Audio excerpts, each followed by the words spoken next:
অঞ্চলৰ এক উল্লেখযোগ্য শিক্ষা প্ৰতিষ্ঠান হৈছে BHB মহাবিদ্যালয় আৰু এই BHB মহাবিদ্যালয়ৰ প্ৰতিষ্ঠাপক আছিলে ৰজনীকান্ত চৌধুৰী ডাঙৰীয়া আৰু ৰজনীকান্ত চৌধুৰী ডাঙৰীয়াৰ তেখেতৰ কন্যা স্মৃতিৰেখা কলিতা তেওঁলোকৰ পৰিয়ালৰ ধনেৰে আজি ইয়াতে এটা গণেশ মন্দিৰ এটা নিৰ্মাণ কৰি উলিয়াইছে আৰু এই গণেশ মন্দিৰটো আজি নিৰ্মাণ কৰাৰ পিছত মোকে দায়িত্ব দিছিলে উদ্বোধন কৰাৰ বাবে সেইটো আজি আনুষ্ঠানিকভাৱে উদ্বোধন আজি কৰিছোঁ আৰু আজিৰ পৰা এইটো ৰাজহুৱা অনুষ্ঠান হিচাপে পৰিগণিত হ'বগৈ।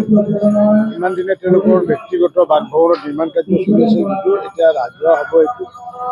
মই ভাবোঁ যে তেওঁলোকৰ যি বাদন্যতা এই বাদন্যতাৰ কাৰণে মই তেওঁক ধন্যবাদ জনাইছোঁ, কাৰণ বহু এনেকুৱা মানুহ আছে টকা পইচা আছে ঠিকে কিন্তু হয়তো দান দিয়াৰ হয়তো অথৰিটি নাথাকে বা অধিকাৰ নাথাকে বা দান দিয়াৰ হয়তো ক্ষমতা ভগৱানে দিয়া নাই।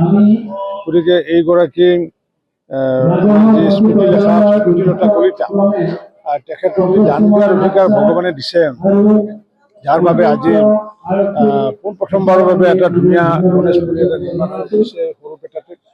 মই তেওঁলোকৰ পৰিয়ালৰ লগতে তেওঁৰ যি সন্তানকো মই আন্তৰিক ধন্যবাদ জনাইছোঁ আৰু নিশ্চিত ৰূপত আজি প্ৰাৰ্থনা জনাইছোঁ ভগৱান গণেশ বাবাৰ ওচৰত, প্ৰভু গণেশৰ ওচৰত যাতে সকলো ৰাইজৰ যাতে কুশল হয়, মংগল হয় আৰু আজি এই সুন্দৰ এটা সমৃদ্ধ এটা অঞ্চলৰ লগতে সমগ্ৰ অসমৰ ৰাইজৰ হৈ পেলাই মংগলাৰ্থে আজি সেৱা গ্ৰহণ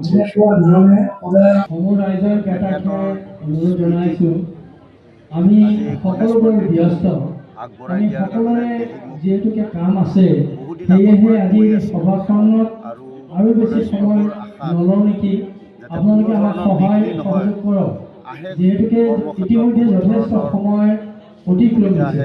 আমাৰ ৰাতিপুৱাৰ পৰা ৰাইজসকল আহিছে, বহু সময় অপেক্ষা কৰিছে।